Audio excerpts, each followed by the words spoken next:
As Australia's first Commissioner for Integrated Design in South Australia, Tim has unique experience in providing independent advice to government across design, planning and development in local, state and national policy programs and projects.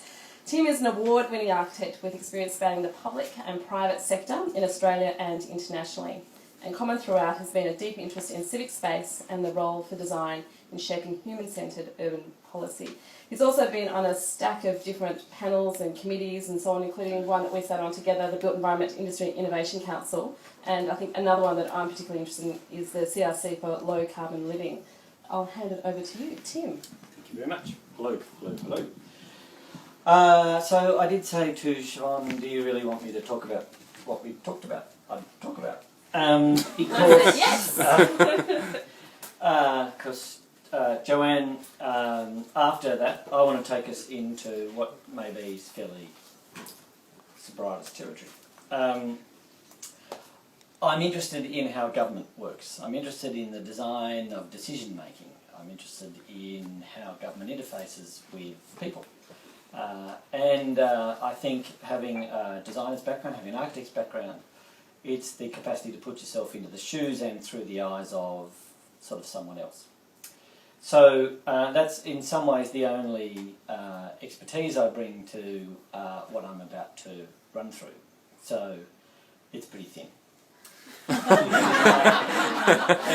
don't believe that. I'm going to show you a bit of a hunch that I have to credit Siobhan in providing some intelligence into as this was being developed. And this is a real proposal that is currently in some form of being developed for the federal government. So tweeters, you know, generalities only, no specifics. No innovation up to a point. So I want to run through this. This is a very strange presentation. This is a PDF that for all intents and purposes looks like a report, but it's a sort of a PowerPoint. So it's PowerPoint in portrait, not a landscape.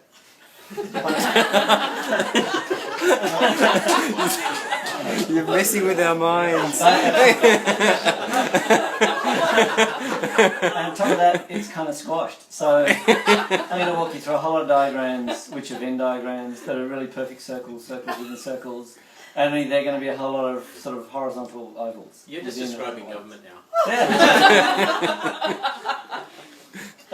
So let me give you a slight backstory before we do this. So yes, I'm an architect. I was brought up a Sydney boy. In fact, one of my first jobs was here on Federation Street with Lars Nimmo Architects, a small practice, residential practice. And that was a flight from the Government Architects Office, where I was being schooled under the Chris Johnsons and Peter Moulds and so forth. And curiously, I left the Government Architects Office because I felt that I was learning politics, not architecture. And, you know, I was a young graduate and I wanted to learn architecture. It was all about architecture. And then if you sort of take some backwards steps... Take circles back from that, or slightly horizontal ovals. I'm actually the son of a public servant who was spectacularly sacked in New South Wales. This is all departing from script, I'm sorry, I'll keep to time. And my father was the head of the Department of Finance in New South Wales, and he was sacked in what was a spectacular case called the No Minister case. Bob Debus at the time, some young upstart from the Blue Mountains, had just landed this role as finance minister and said to the head of the Department of Finance that anybody at an executive level needs to be approved by the minister, not by the department. Well, of course, there's this rule, okay? Department is over there, minister is over here, politics, administration, the two don't know. So he said, no, well, you know, Terry Willesee tonight, they sent a white limousine. They used to pick you up in a white limousine for Terry Willesee tonight. So this all came back to me when I got a call to take this extraordinary role as a commissioner in South Australia. Because this intersection between politics and sort of hardcore politics, we're not talking government here, we're talking politics. Politics and media and public discourse played out in media, and the interplay between politics and media and public really fascinates me. And the capacity for us as interested in the built environment, professionals or otherwise, to influence that and to wade confidently into that, I think is something that we should do. I worry, speaking as a former president of the chapter of the Institute of Architects in South Australia, that architects are retreating into their own professional silo in the same way that many other professions are retreating into their silo. We've had lots of people tell us that 4 core competencies are the things that we need to do. None of those 4 core competencies actually do anything that Joanne's just been talking about tonight, about how you engage people and how you sort of work through active prototyping sessions with people who have no real right to be there. What professional background I have anyway. So I do believe that there is a role for professionals to sort of take back this space. I do believe in the crowd share innovation, but I also believe that there is a role for professionals to facilitate that process and to interpret. But I also believe that it's not the gift of everybody to do so. We've done a lot of work with the Integrated Design Commission and through some projects where we did discover, in fact, there are a lot of designers who could not manage that process. That was very uncomfortable for them. And so for us, we started to think it's less about skill set, it's more about mindset. You touched on that.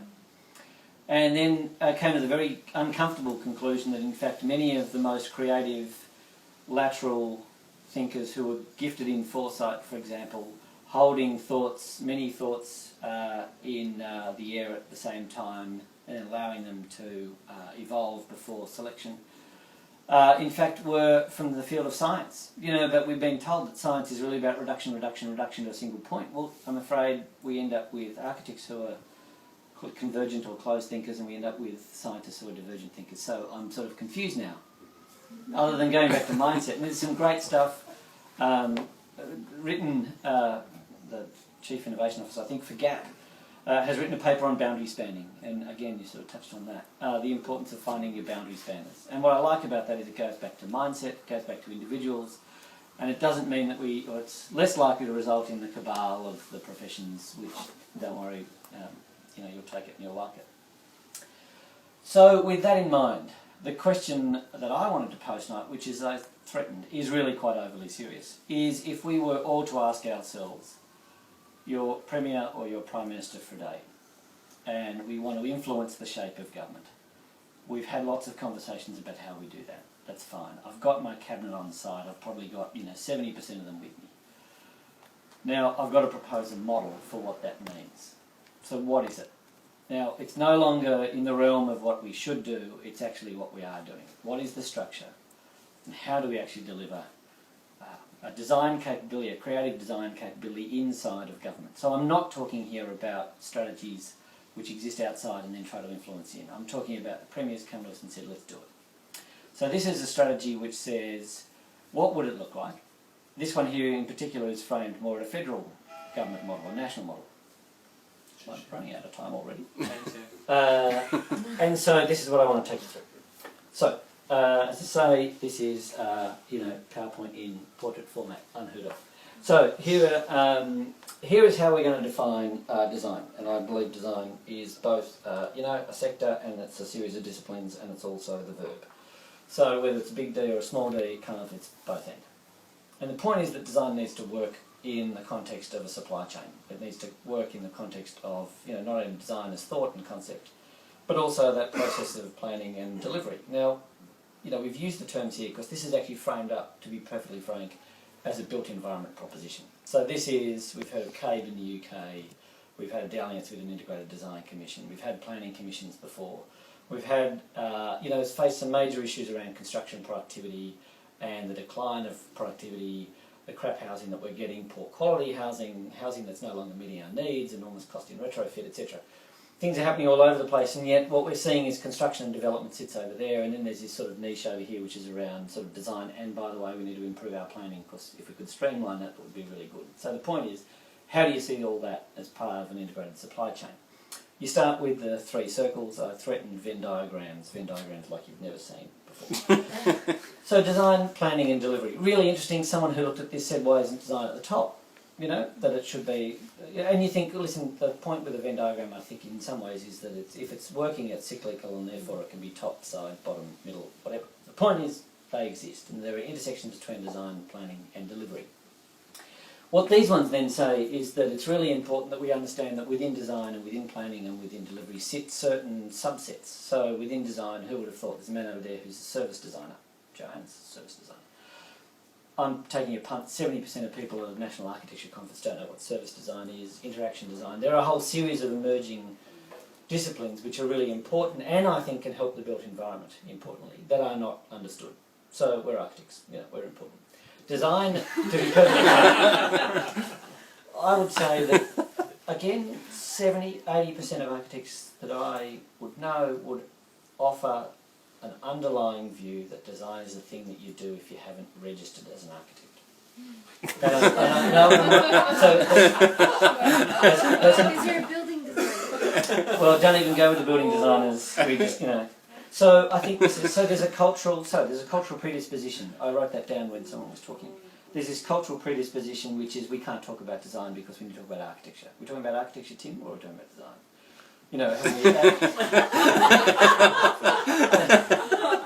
Turning into stand up. That's architecture. Seriously, this is too serious. We're working. This is a workshop. So in the design bubble, we've got a series of subsets that are important to actually have cited. Within design in the built environment, we've got architecture and we've got landscape and we've got engineering. In some ways, there's a preeminent set of disciplines and skills within the design field. Around here, we've got interaction and we've got fashion, for goodness sake, and people roll their eyes. Quite often. When you're talking about built environment and fashion appears in a bubble, really aren't we talking about frocks and retail? And so we know from too many other parts of the world where you get into fabric and architecture and fabric and cladding and materials technology, for example, that these are areas that overlap and are important. So the point is that I think we need to increasingly cite all of our colleagues within the design bubble, because otherwise we all work away with the predisposition that architecture is really what we mean when we're talking about design in a built environment. So the point is, if we had a design advocate at a federal level or a state level, so remember the Premier or the Prime Minister is sort of taking our advice on this one, that in fact it's important to show a cross-section across what design represents. Within planning, the same thing. Planning is traditionally seen by many of us, if we were to do the top three, it's probably a statutory process, it's probably land use planning, we might stretch ourselves to social planning, there's also transport planning. And, how do those, not only disciplines, but how do those approaches and elements within our society find a representation within planning? And then all of that's important in terms of delivery. Delivery is both in construction, it's in fabrication, in terms of manufacturing. I believe there's a very strong relationship there between an innovative built environment, a design-led built environment, and the revival of manufacturing. Where else do products, materials and technologies come from unless we, poke and prod that sector through the design problem, which is asking them to be audacious, lift them up the value chain, as they call it. Design, planning and delivery all need to be seen together. Then we introduce these. So between the phases we end up with these thresholds that are designed really as the handover points, okay, between sort of design and planning and delivery. So between design and planning, traditionally, again in the built environment sense, is that idea of passing into the planning passage. So we're lodging an application or something. There is a threshold that we cross and we move into planning, and that becomes important because that becomes a point that we might seek to influence. Maybe that threshold is a point that needs attention. Between planning and delivery, we move really into the regulatory space. Planning is something which is about sort of definition, but in fact we need to convert both in a regulatory sense to the implementation of that through a regulatory framework. You can tell I worked in government, I use words like regulatory frameworks. And then into delivery we're starting to talk about finance and things like that. There's a threshold between planning and delivery. Now between design and delivery, it's ingenious that I do these things and you can't actually read them, so really whatever's there, you believe me. Between design and delivery is that idea of product design, for example. So here we're into the industrial design, we're into product design, we're into how you move largely straight from the design into prototyping and the delivery of product or material, for instance. And then on top of that, let's start to do, let's add to the egg. So around the outside, here we've got the 6 drivers, which should perhaps inform this whole built environment supply chain. So again, notice that we haven't been talking about architects' fees, we haven't been talking about streamlined planning, we haven't been talking about e-planning. They're all probably sitting in this, but they're symptoms and factors that we need to consider, but they're not the drivers. The drivers really are around economics and education, technology, values, community and environment. Okay, remember, you're all being tested on this, you're all, So the idea is that they roughly, they've sort of been put there to roughly approximate perhaps the rough geospatial location where they exist within the chronology of a cycle between design, planning and delivery. So again, the economics up the top is really about converting from planning to delivery. Maybe. The idea of converting from design and into fabrication is a matter of sort of the technology that comes in when we move into the material science of moving from product design into product manufacture. So, these are perhaps some of the drivers that we're talking about. Oh, it keeps going. So I think by this time we've lost the Premier or the Prime Minister's fallen asleep. It builds to a great punchline and conclusion, let me tell you. And so these are certain elements that sit around that. And to be perfectly honest, maybe we shouldn't even go into it. But design is really...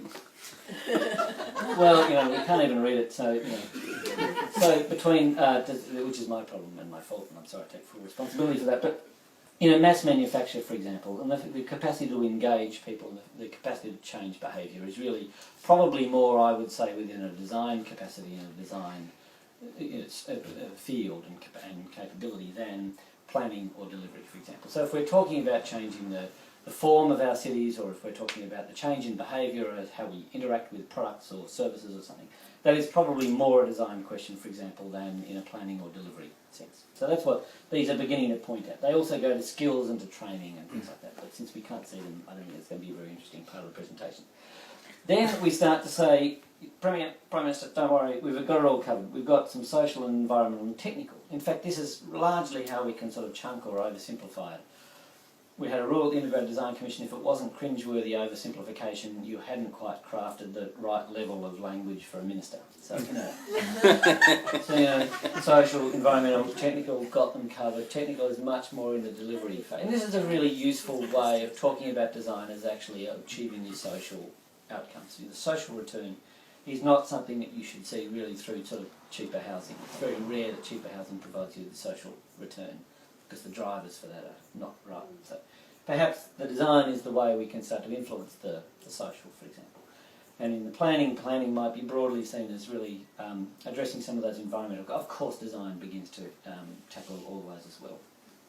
But this one here in some ways is a cover-off. Are we sure that we've got this, the social, the technical and the environment? Yes, the diagram seems to hold up to inquiry. This one here is then... and this one, they're a tough crowd.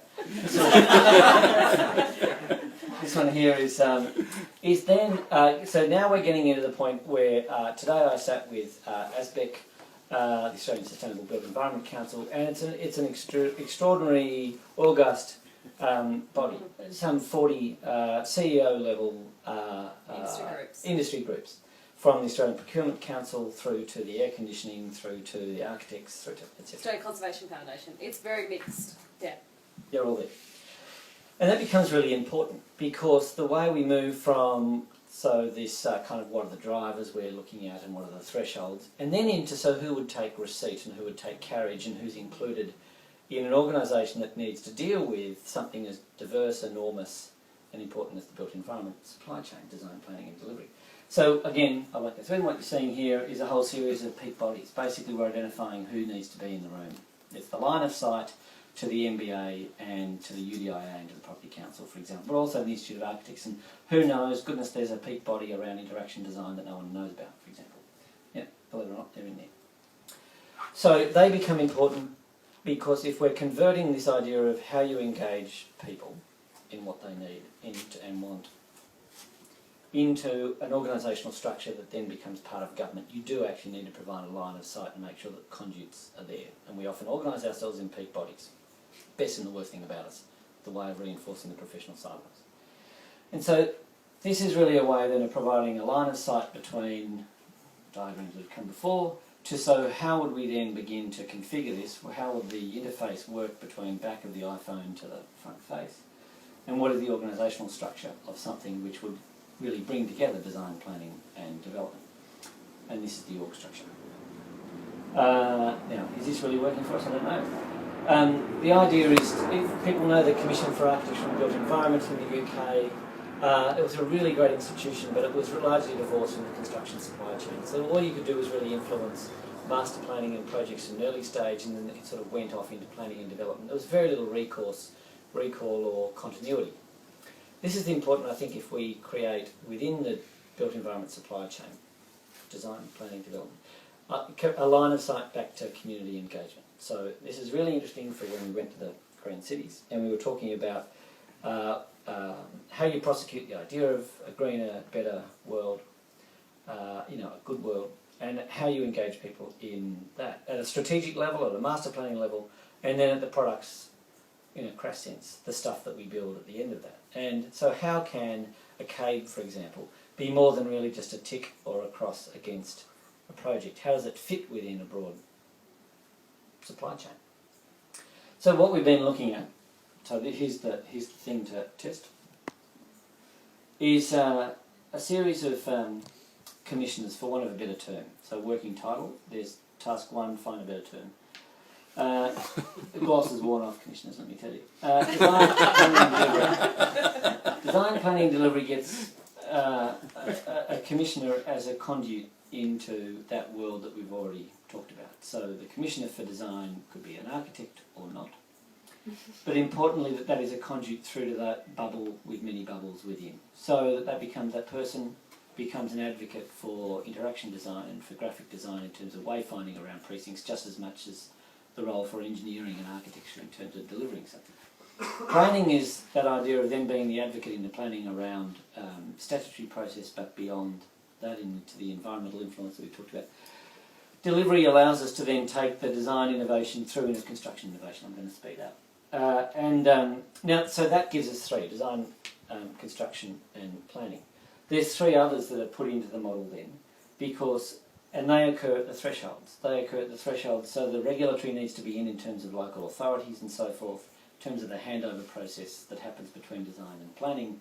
Between planning and delivery, this one here is, perhaps I should call this one the local authorities. This one here is regulatory in terms of building code compliance and things like that. So, and then this one here is really around the university research that can be, that's vital often in the product development, the converting between the concept, prototyping and into product development that we were talking about.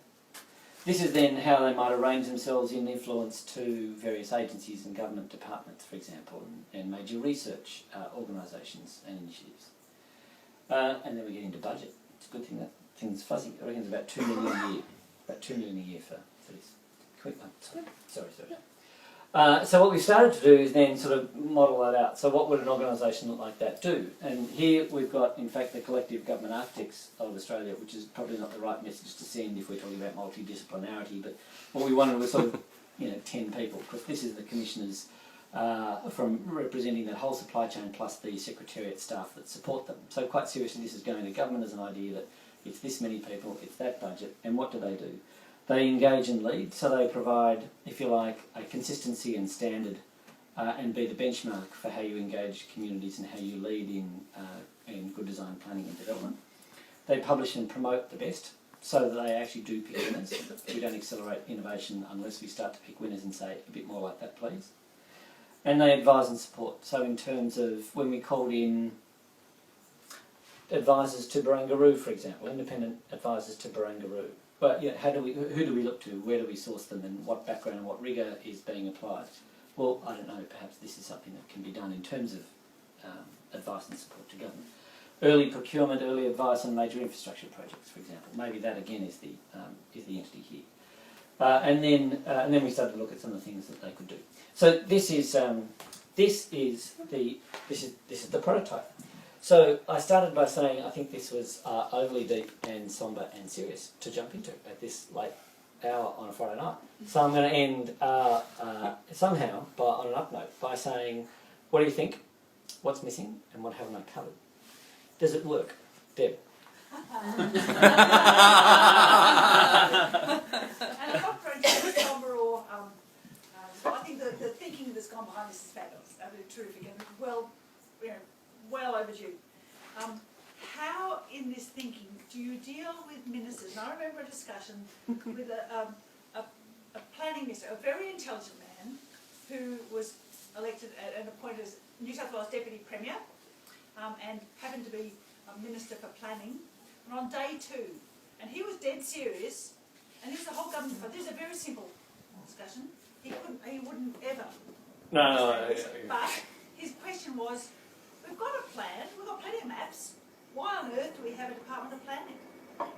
So that's the level of How do these guys get these jobs? that you're dealing with when you We can walk through that one too.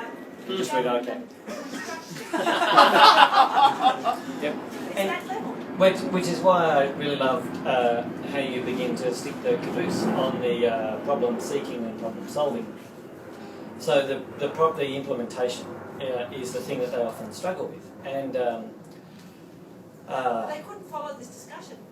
no, I agree. Time. No, so that we end up, that's okay. Remember, cringeworthy oversimplification. So, it's got to be alliterative and no more than 5 words, ideally, And one slide. And one slide. Not too many hands, are there? It's just a problem for some of They us. like helicopter rides. Yeah. So the implementation, I think, is the really important thing that they actually do come to terms with. And walking our Minister through, Minister for Planning and Attorney General. And a very intelligent man for that, to boot. What's also a great gift, I'm not saying this just because the camera's on, but what's a great gift is that when you've got an Attorney General who's your planning minister, the regulatory problem falls away. He eats legislation for breakfast. That's not a problem.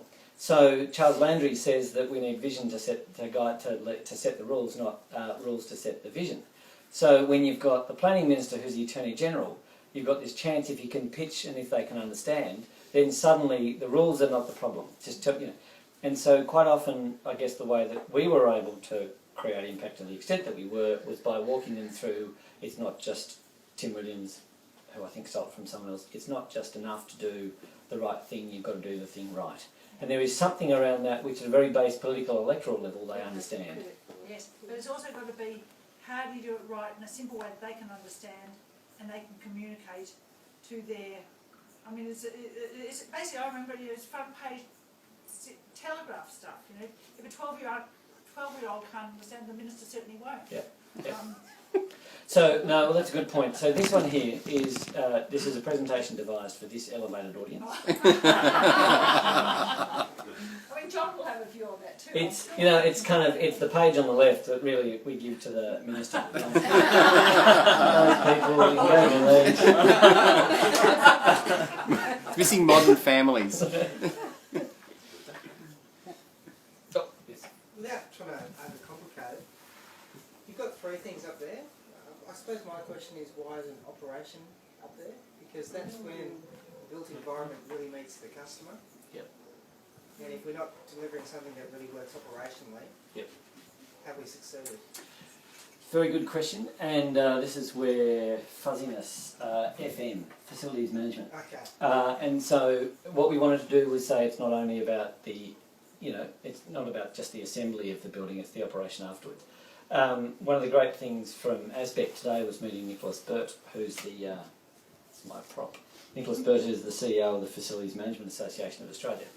And what we don't do in Australia is the feedback loop. So what did we learn from the last one and how do we, And, I think there is an understanding in most, not all of the infrastructure departments that there is a disconnect. The more evolved ones know that that disconnect needs to be fixed. And very few, if any, know how to do that. So this would be seeking to do that by demonstration.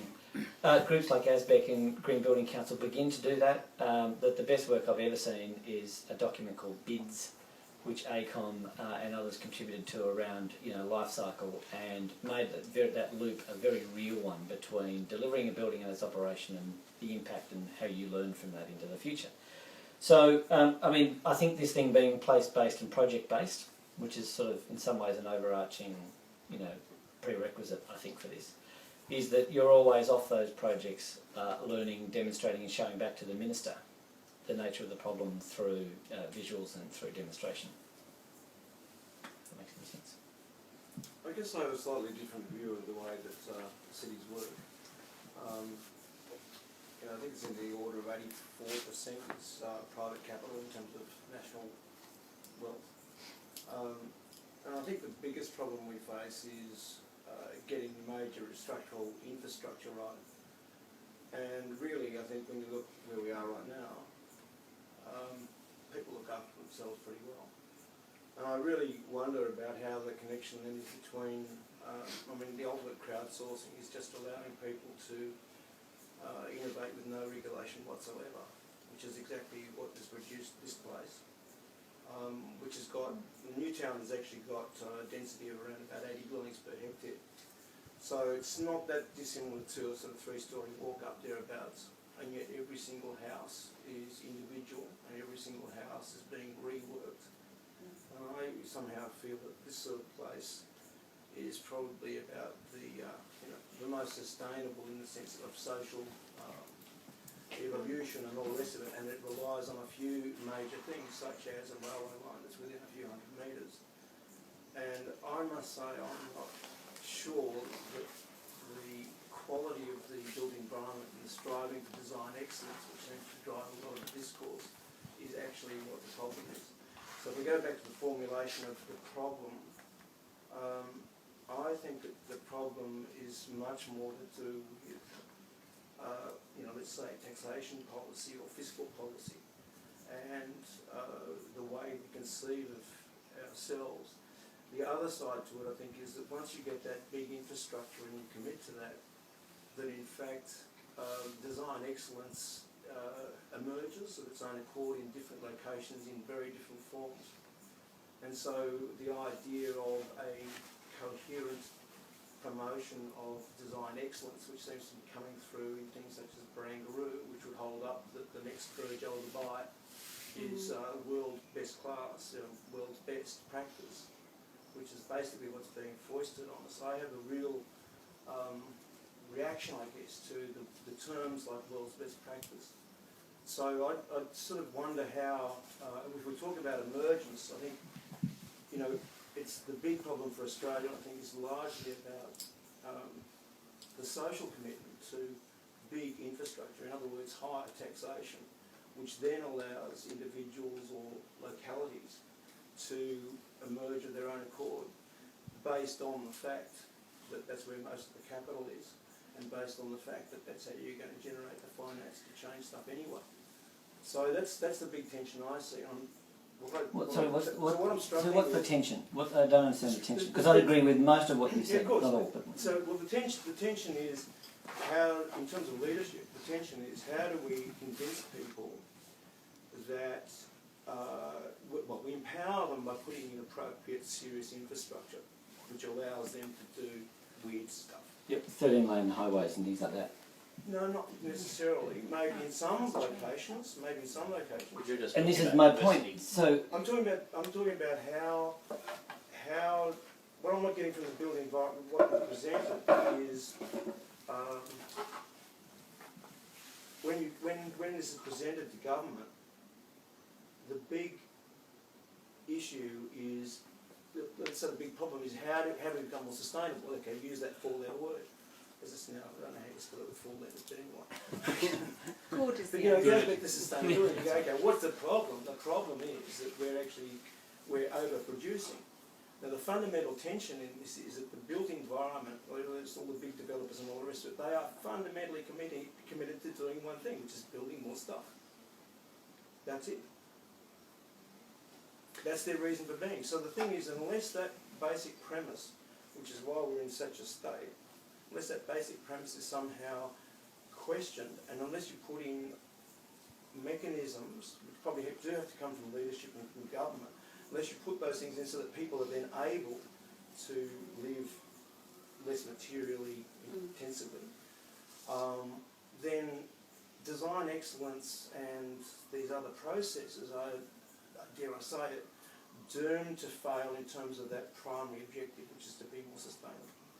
I guess maybe it comes down to how you define design excellence. So from all of that, I might tackle the infrastructure question, and that's the enormous capacity for infrastructure investment to do good or not to do good, and to allow all those things you're talking about, which is emergence and people to then find the framework to build off the back of, etc.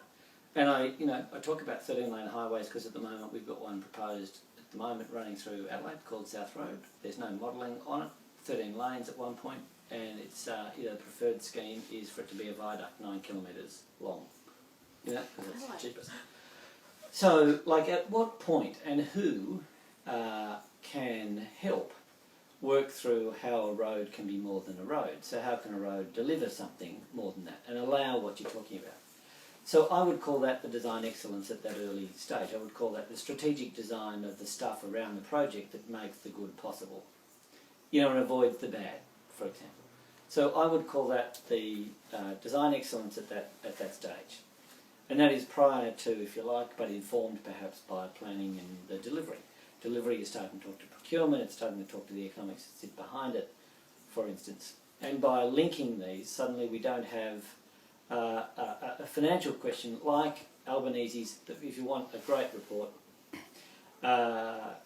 June 2012, the IFWG, the Infrastructure Finance Work Group, which Albanese set up to do a really great thing, which is to look at the infrastructure delivery and the funding mechanisms and, you know, what the hell do we do because the requirements go like this and the tax base is going like that. And it's a report that will go nowhere, does nothing, asks nothing, says nothing, you know, waste of time basically. Now, and I think one of the reasons it does that is it's because it's not place-based and it's not project-based. So I think that report would have done better being set within the context of the built environment which it seeks to deliver. So I see this as a better option than a departmental-only approach to some of those big questions. That you use large projects to actually prototype and then learn from to inform the next. And how you turn a piece of infrastructure which may be broadly spoken of as rail or hospital or something into something which is also about neighbourhood centre, street, walking, water, etc. So, you know, otherwise I don't see how it goes into the supply chain. So what gateway occurs early into a project's life that says, great piece of work, you just missed this. Think about that. I think Michelle's got a question on this too. Well, it's more like an observation. I was in Roy Green's office on Tuesday. Dropping names. Do you want to explain who he is to the... I deserve that. Michelle, do you want to just explain who he is to the... Roy Green's the Dean of the Business School at UTS. And he introduced me to a PhD student he's got working for him who looks at projects as a way of instigating organisational change. And so actually a built project, so, you know, in their instance, it's the new fangled, whatever it's called, business school, as a way to actually... The Frank Gehry building. Yeah, that's Right. what The fangle. so they're looking at that as a tool to actually redesign what the business school should be as an organisation, you know, and so it's the hard meets the soft, which is the rules and regulations and the culture of a place. And what I think is really interesting in your proposition is admitting that that's a possible outcome, that yeah, we won't get everything right, but we're actually learning how to be a better government through the process of delivering these.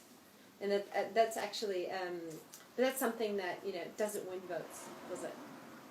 No, but that's a good thing because that's, you know, I think in politics that's more likely to get bipartisan support. And so don't fly it as a kite, you know, let it fly under the radar, and the point is shape it and name it how you want depending on, you know, October 2013.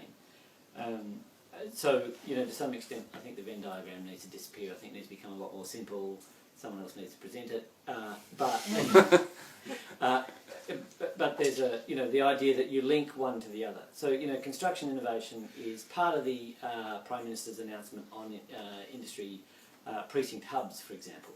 And the risk is that we go down some shop front somewhere with some vertical blinds and a CEO with a coat of arms in Australia on the front, and it's called a construction innovation hub, for example, but it's somehow disconnected from the fact that, in fact, this may be the form, the urban form that we seek to construct, as opposed to sort of that, because that's what the development sector might say is the priority. So I do believe there's a practical benefit in linking the design, planning and development into that question around industry participation, for example, and learning from that, and through that starting, something which may start off its life as crude but could evolve into something sophisticated into the future. You know, the problem is I think we want these things to emerge fully birthed and fully formed early on. So the prototyping is very foreign to government.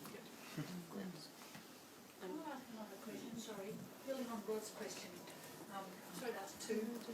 But there has been, as you know, over the last 20 years, a history in New South Wales at least, of an attitude which says we don't want regulation, we don't want government involved in the space.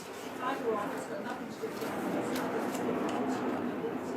We've always managed to build new towns and counties and everything else on their own without any intervention whatsoever. Leave us alone, the industry will look after it. And we don't need this other level of interference. What's your response? Yeah. Then and now there's currently a renewed voice which is supposedly representing a group of organisations pushing for exactly that line yet again.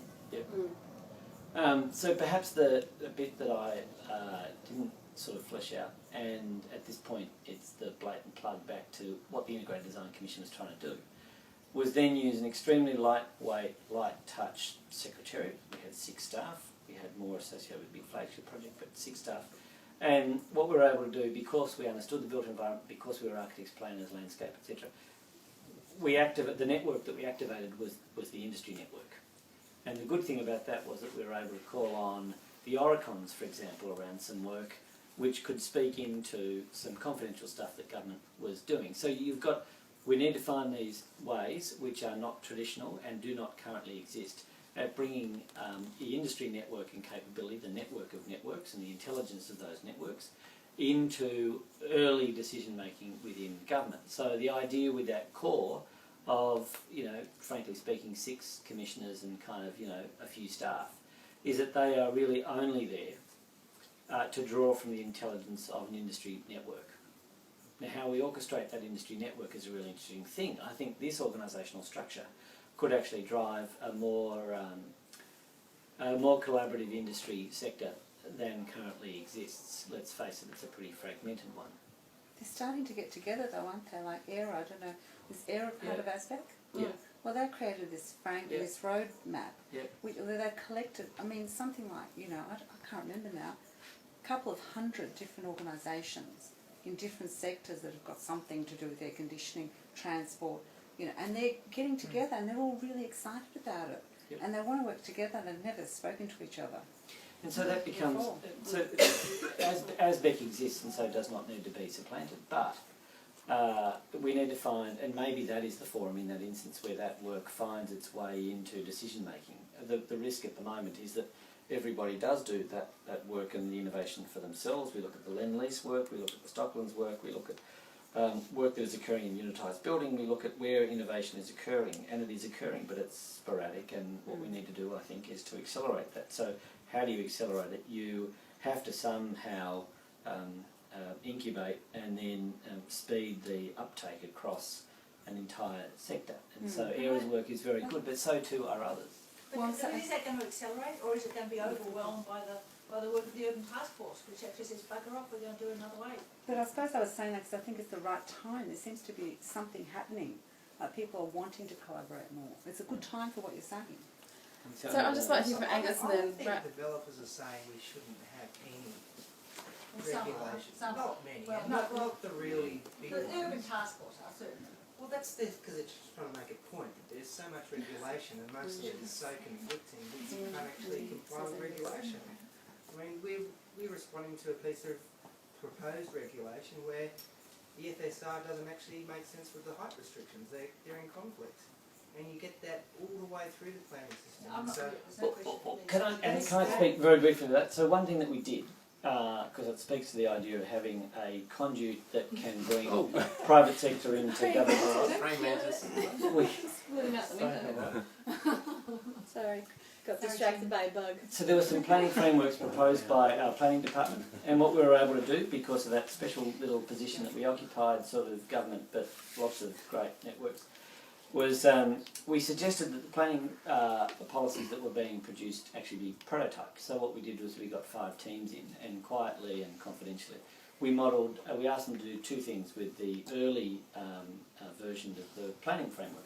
One was to be a good little developer and do what you thought that the planning framework was asking of you. And the other one was pretty much set the planning framework aside and talk about what the site, work to what the site might deserve. And these were real sites. We worked with councils to find them, and this is a way of getting councils into a state government planning process that had currently been excluded, but the council and state government were okay because this was a specific site we're talking about.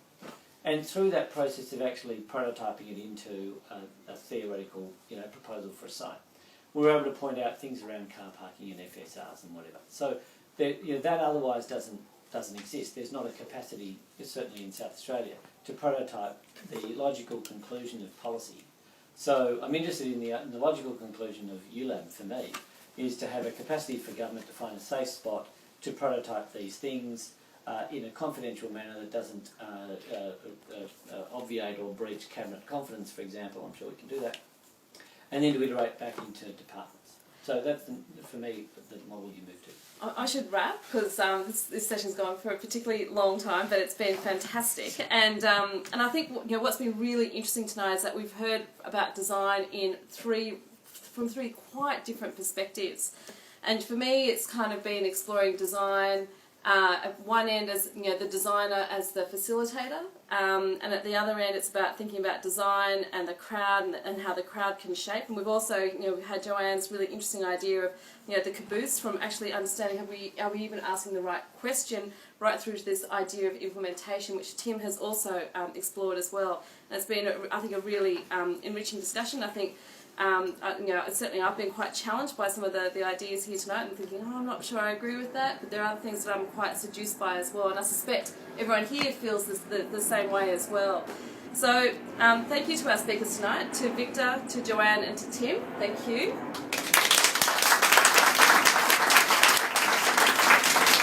And thank you to everyone for joining us tonight. We're already planning the next session, which will be sometime in April, and ideas for that session include sustainability and design and the sharing economy. I think you want to make some comments? Oh, yes. Thank you. Yeah.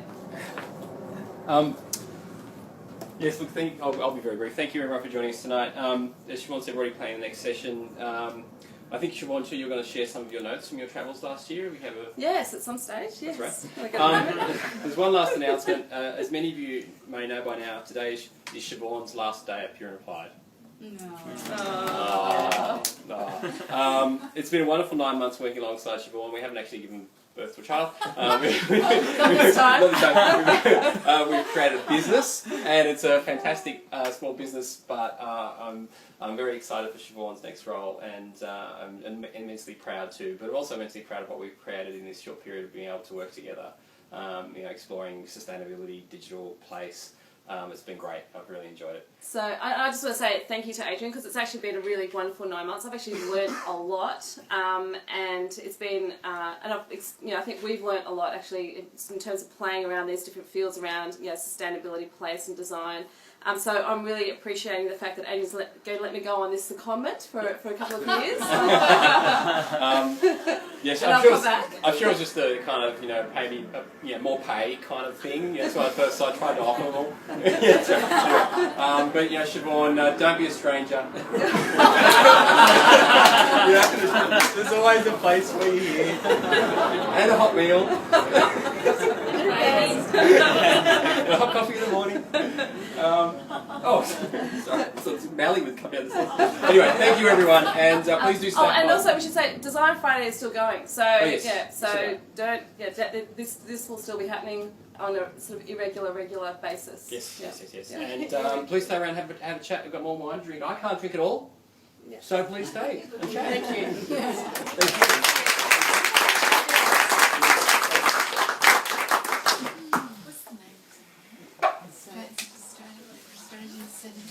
So it's sustainability and community.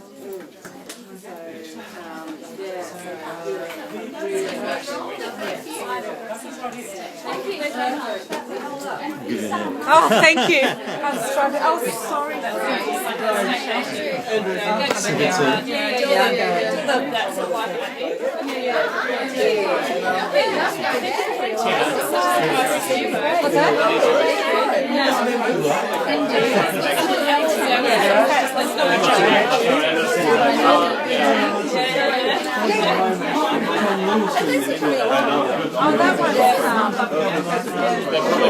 I think that's